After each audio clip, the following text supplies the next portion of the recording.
about the Silmarillion, which is the epic that got published after Tolkien's death, that was edited by Christopher Tolkien. That will never be made into a movie as long as Christopher Tolkien is still alive, and until they need money. And I would argue that the there's going to be a 72-part version by Peter Jackson in 2027. I know, right? People keep kind of throwing those out there, and I think I even saw like an April Fool's joke that was on it was on somebody's blog. Like I was looking at a blog called Musings of a Tolkienist, which is actually a really good one, and he has some good things to say about the Hobbit adaptations.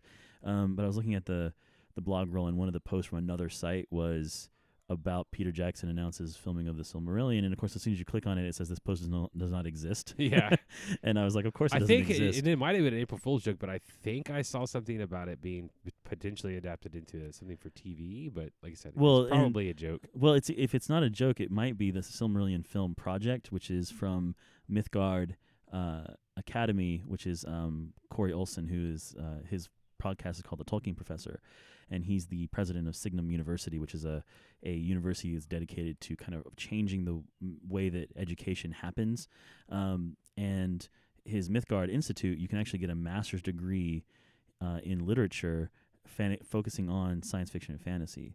And he's really dedicated to trying to make things as affordable as possible for people.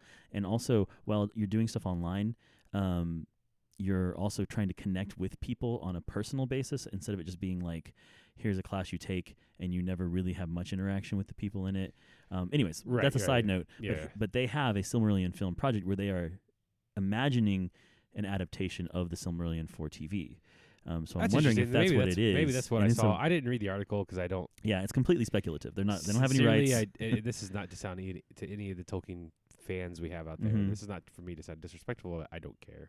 Oh yeah, sure. So I understand. And that'll kind of go into what we're talking about with the Hobbit. But yeah, so the rights had been kind of they'd already been sold, and so that's why you have to go through whoever it is that has them. And now I've gone and forgotten the person's name. Well, MGM.